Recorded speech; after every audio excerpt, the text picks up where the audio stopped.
Sri Shivenduji Adhikari, very dynamic Chief Minister of West Bengal. Sri Manoj Kumar Agarwal, Chief Secretary, Government of West Bengal. Sri Sanjeev Kumar, Secretary, Defence Production. Dr. J.P. Dash, DG Ordnance Coordination and Service.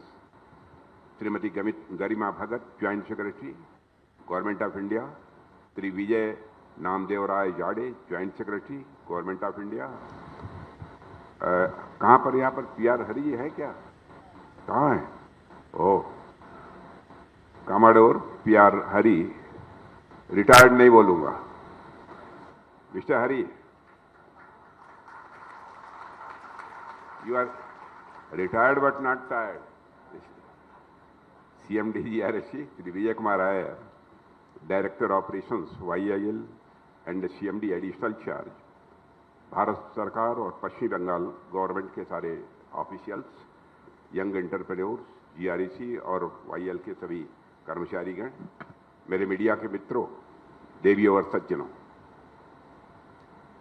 आज बंगाल की धरती पर defence के 5 महत्वपूर्ण projects का भूमि पूजन और शिलान्यास हुआ है। इस अवसर पर सबसे पहले मैं आप सभी को अपनी तरफ से हार्दिक बधाई देता हूं। साथियों, आप जानते हैं कि बंगाल की हवा में एक नई खुशबू है। यह महक केवल बदलाव की नहीं है, बल्कि शिवेंदु अधिकारी के आने के बाद, इनके लीडरशिप में यहां गवर्नमेंट बनने के बाद मैं कह सकता हूं, यह केवल बदलाव की महक नहीं है, बल्कि यह महक है, विकास की महक है।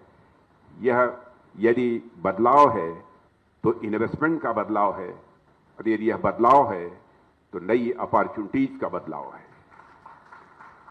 ये सारे प्रोजेक्ट्स, जिन 5 प्रोजेक्ट्स का हम लोगों ने आज शिलान्यास किया है, ये इस बात के प्रमाण है कि जब इंटेंशन क्लियर हो, नीयत साफ हो, नीति सही हो और इन्वेस्टमेंट के प्रति कॉन्फिडेंस हो, भरोसा हो, तो विकास की गति को दुनिया की कोई ताकत रोक नहीं सकती है।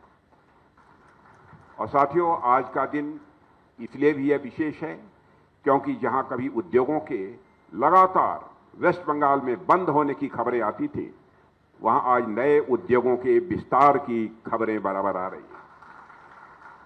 यही बदलाव बंगाल और बदलते हुए भारत की तस्वीर है। और वेस्ट बंगाल के very dynamic chief minister, doer chief minister Shivendu अधिकारी जी के आने के बाद बंगाल में सब शुभ शुभ ही हो रहा है। और इसके लिए भी शिवेंदु अधिकारी जी, मैं आपको अपनी तरफ से हार्दिक बधाई देता हूं। हेल्थ हो, एजुकेशन हो, एग्रीकल्चर हो, इंडस्ट्री हो, साथ ही यहां की लॉ एंड ऑर्डर सिचुएशन हो, महिलाएं, बच्चे, युवा और बुजुर्ग, यानी सभी वर्गों के लोग अब एक नए कॉन्फिडेंस के साथ वेस्ट बंगाल में अपने कदम आगे बढ़ा रहे हैं। और इस कॉन्फिडेंस की बुनियाद नेशनल सिक्योरिटी में निहित होती है। और इस नेशनल सिक्योरिटी को इंश्योर करने में मैं कह सकता हूं कि श्रीमान शिवेंदु सरकार ने अपनी बड़ी भूमिका निभाई है। महज 45 डेज के भीतर, 45 डेज कितने हो गए? 106 डेज में के भीतर अपने कहे के अनुसार शिवेंदु जी की सरकार ने बॉर्डर सिक्योरिटी के लिए, वो काम तो 45 डेज में ही कर दिया था, बॉर्डर सिक्योरिटी के लिए 1100 एकड़ भूमि इन्होंने उपलब्ध कराई। यह कोई छोटी बात नहीं है। इसके लिए यहां की डबल इंजन की सरकार और यहां के मुख्यमंत्री श्री शिवेंदु अधिकारी जी को मैं अपनी तरफ से हार्दिक बधाई देता हूं। साथियों, आप जानते हैं बंगाल ने देश को बराबर नए नए विचार दिए हैं, आंदोलन भी दिए हैं, टैलेंट्स भी दिए हैं। वंदे मातरम जैसा राष्ट्र मंत्र भी यदि किसी ने दिया है तो वेस्ट बंगाल की धरती ने दिया है। अब समय आ गया है कि बंगाल भारत की विकास यात्रा को एक नई ऊर्जा दे और साथ ही एक नई गति भी प्रदान करे।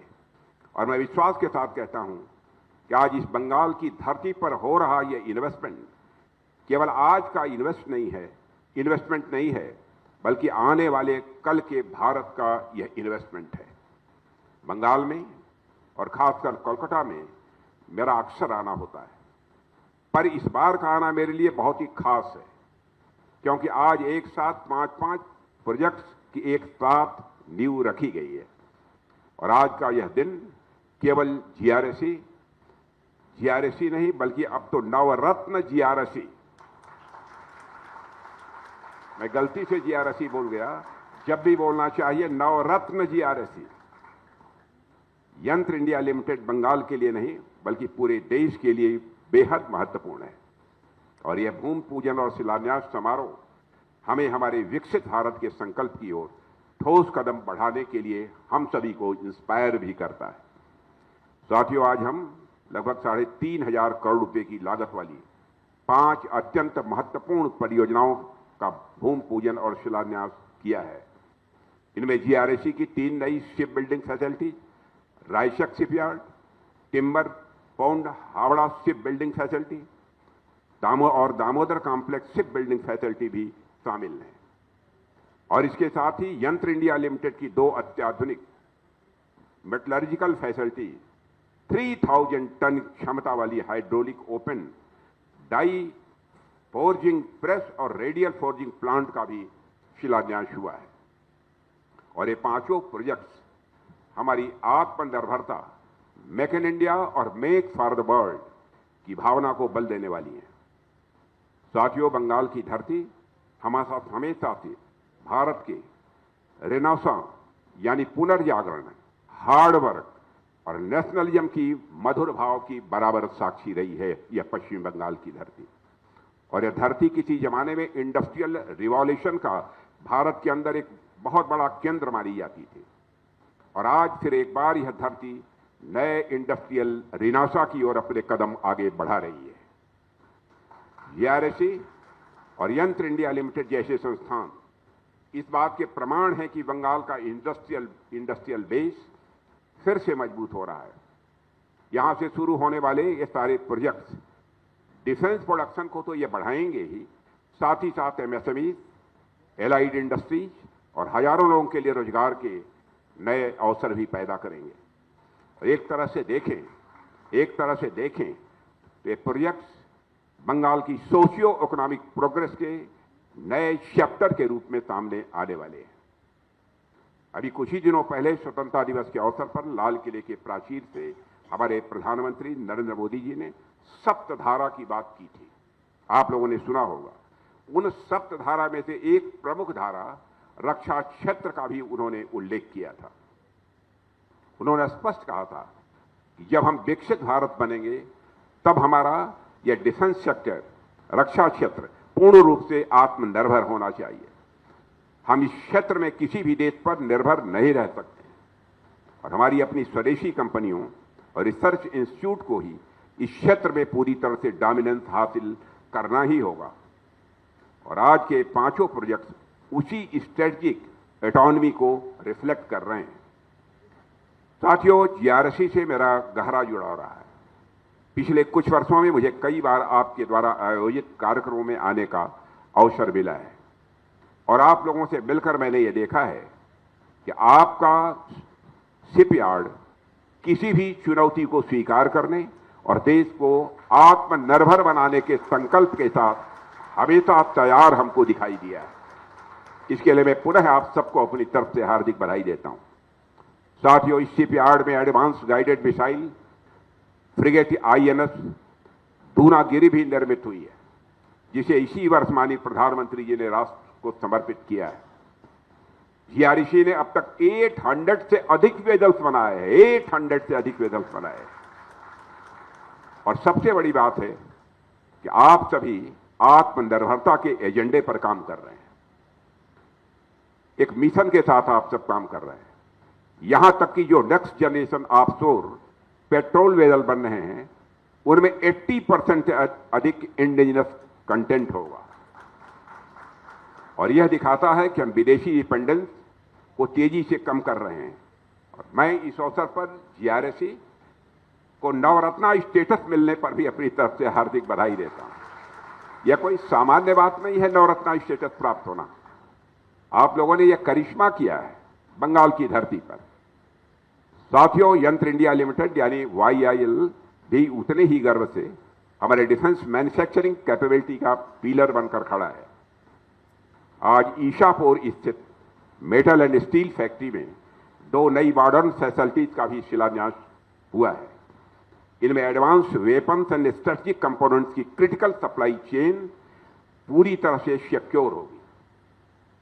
अक्टूबर 2021 में एग्जिस्टेंस में आने के बावजूद इतने कम समय में ही इस कंपनी ने जो भी हमारे प्रारंभ के चैलेंजेस थे, उन चैलेंजेस को पार करते हुए लगातार फाइनेंशियल और रेगुलेटरी एक्सेलेंस भी हासिल किया है। ट्रेडिशनल गोला बारूद से आगे बढ़ते हुए YIL रिसर्च एंड डेवलपमेंट पर भी लगातार इन्वेस्टमेंट कर रहा है। साथियों, YIL ने MSF ईशापुर में 750 करोड़ रुपए से अधिक का इन्वेस्टमेंट किया है और ये इन्वेस्टमेंट 1976 से चली आ रही पुराने सिस्टम को बदलकर इंडस्ट्री 4.0 कैपेबल प्रिसीजन मैन्युफैक्चरिंग स्थापित करेगा। इससे हम और भी तेजी से स्वदेशी हथियारों के निर्माण की ओर अपने कदम आगे बढ़ाएंगे। साथियों, स्वदेशी हथियार हमारे लिए कितने जरूरी हैं, इसका उदाहरण हमें ऑपरेशन सिंदूर के दौरान देखने को आपको मिला होगा। केवल भारत को ही नहीं, भारतवासियों को ही नहीं, सारी दुनिया को देखने को मिला है। ऑपरेशन सिंदूर के दौरान दुनिया ने भारत के इंडिजिनस स्वदेशी हथियार प्रणालियों की क्षमता को भी देखा है और आगे भी रक्षा मंत्रालय के साथ हमारे लैब्स, हमारे पब्लिक सेक्टर अंडरटेकिंग्स और प्राइवेट स्टेक होल्डर्स मिलकर अपनी सेनाओं को इंडिजिनस प्लेटफॉर्म से लैस करने में कोई कसर नहीं छोड़ेंगे। यह बात मैं विश्वास के साथ कह सकता हूं और हमने यह साबित किया है कि आत्मनिर्भरता यह हमारी केवल पॉलिसी नहीं है। आत्मनिर्भरता बैटलफील्ड कैपेबिलिटी का एक मल्टीप्लायर है और इस पहल में GRC तथा यंत्र इंडिया लिमिटेड की भूमिका अत्यंत महत्वपूर्ण होने वाली है। साथियों, आज जब मैं आप सभी के बीच इतने महत्वपूर्ण अवसर पर यहां उपस्थित हूं, तो मैं अपने कुछ विचार और भी आपके सामने साझा करना चाहता हूं। वह यह, आज जब हम एक पॉजिटिव थिंकिंग के साथ आत्मनिर्भरता के रास्ते पर बढ़ रहे हैं, तो मुझे लगता है कि शिप बिल्डिंग सेक्टर में कैपेसिटी पैराडॉक्स को भी ध्यान में रखना होगा। कैपेसिटी पैराडॉक्स का विचार शिप बिल्डिंग की दुनिया में चल रहे एक बड़े बदलाव को समझने में मदद करता है। जैसे आप देखिए, दुनिया भर में जहाजों की मांग लगातार बढ़ रही है, चाहे वो नेवल शिप्स हों, कमर्शियल कार्गो वेजल्स हों, ऑयल टैंकर्स हों, लॉजिस्टिक शिप्स हों, फिशिंग वेजल्स हों, पॉल्यूशन कंट्रोल वेजल्स हों या ऑफशोर प्लेटफॉर्म्स हो। हर कैटेगरी में डिमांड बढ़ रही है। समुद्री व्यापार भी तेजी से बढ़ रहा है। हमारी नौ सैनिक शक्ति का विस्तार भी तेजी से हो रहा है और समुद्री सुरक्षा की चुनौतियां भी बढ़ रही हैं, यानी डिमांड साइड पर कोई कमी नहीं है।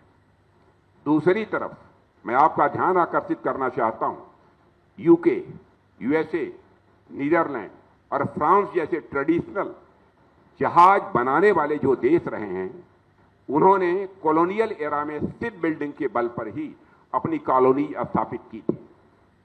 लेकिन पिछले कुछ डिकेड्स में ये देश अपनी शिप बिल्डिंग कैपेसिटी को धीरे धीरे अब कम करते जा रहे हैं।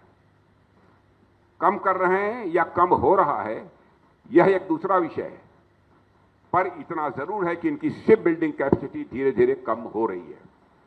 इसके पीछे कई कारण हैं, जैसे लेबर कास्ट का बढ़ना, जो नौजवानों की यह पीढ़ी है इस क्षेत्र में उनका नए आना, नई फ्रंटियर टेक्नोलॉजी पर ध्यान केंद्रित करना और पुरानी शिप यार्ड्स का मॉडर्नाइजेशन न हो पाना। इसका नतीजा यह निकला है कि ग्लोबल शिप बिल्डिंग कैपेसिटी में एक गैप पैदा हो रहा है। और तीसरी और सबसे इंटरेस्टिंग बात यह है कि जहाज निर्माण में टेक्नोलॉजी इतनी तेजी से बदल रही है, जब तक एक जहाज डिजाइन और डेवलपमेंट का उसका काम पूरा होता है, तब तक नई टेक्नोलॉजी, तब तक कई टेक्नोलॉजीज आउटडेटेड हो चुकी होती हैं। एक छोटे जहाज को भी डिजाइन से लेकर डिलीवरी तक आने में 5 से 10 साल लग जाते हैं, आप जानते हैं। बड़े वारशिप्स या एडवांस कॉमर्शियल वेजल्स के मामले में तो 15 to 20 ईयर्स तक का समय लग जाता है। इस बीच propulsion systems, sensors, weapons, automation, green fuel technology, सब कुछ काफी बदल जाता है। मतलब यह है कि जहाज बनने से पहले ही उसकी कुछ टेक्नोलॉजी पुरानी हो चुकी होती है।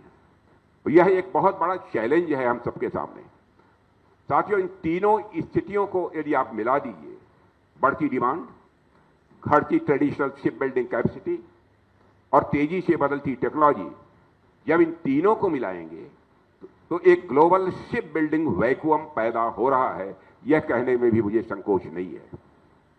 और यह वैक्यूम 3 क्षेत्रों में सबसे अधिक हमको देखने को मिल रहा है: डिजाइन में, मैन्युफैक्चरिंग में और मेंटेनेंस, रिपेयर एंड ओवरहॉल यानी एमआरओ में। और यही वह गोल्डन पीरियड है, इसे भारत कैप्चर कर सकता है। और मैं कहना चाहता हूं, आप लोगों के बल के आधार पर हम सब इसको कैप्चर करके ही रहेंगे। साथियों, पहली बार डिजाइन की करते हैं। ट्रेडिशनल शिप बिल्डिंग नेशंस के पास जो डिजाइन एक्सपर्टीज थी, आज आप जानते हैं कि वह धीरे धीरे कम हो रही है। नई पीढ़ी क्षेत्र में कम आ रही है। दूसरी तरफ भारत के पास नई पीढ़ी के इंजीनियर की बड़ी संख्या है। आईटी टैलेंट्स भी हमारे पास हैं। स्टिमुलेशन और आर्टिफिशियल इंटेलिजेंस कैपेबिलिटीज भी हमारे पास है। हम world class ship design hub बन सकते हैं।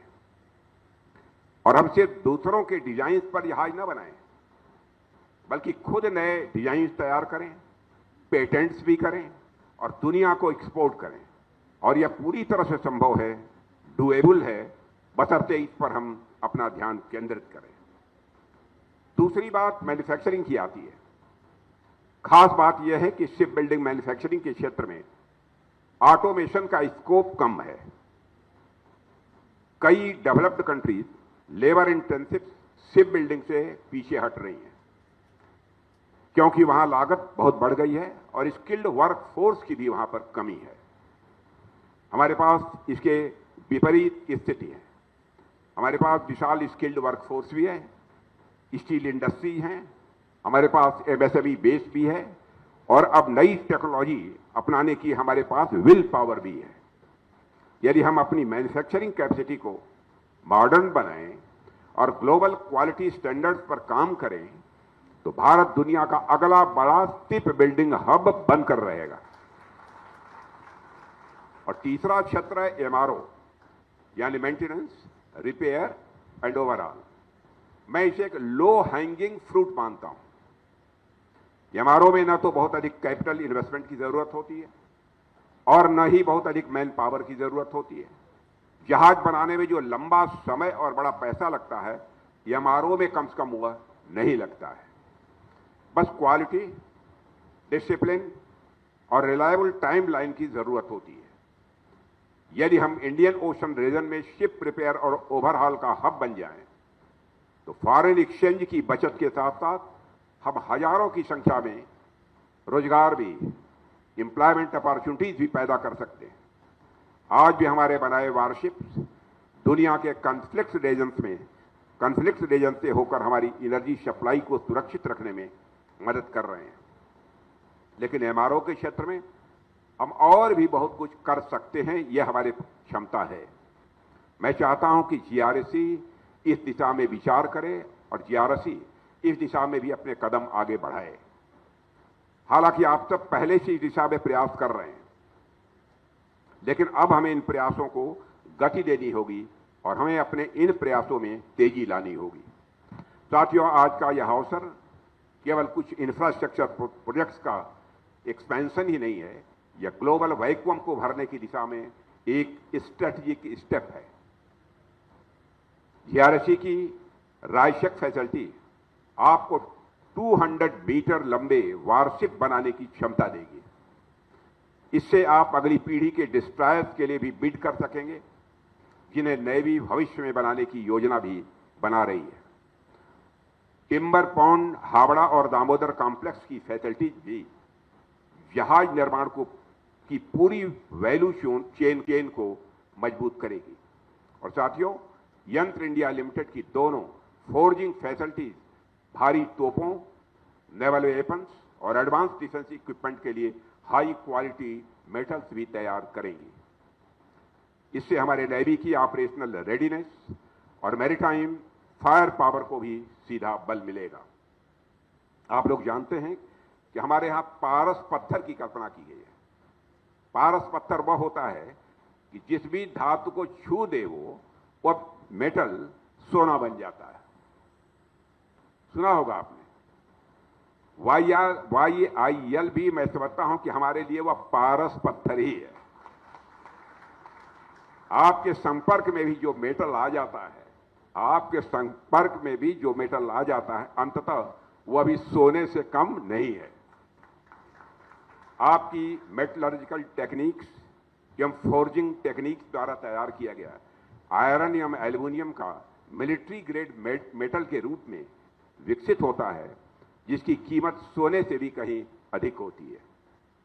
साथियों, यह सभी इनविसेज्ड प्रोजेक्ट्स हमारे इकोनॉमिक डेवलपमेंट से भी जुड़े हुए हैं, सीधे हमारे इकोनॉमिक डेवलपमेंट से जुड़े।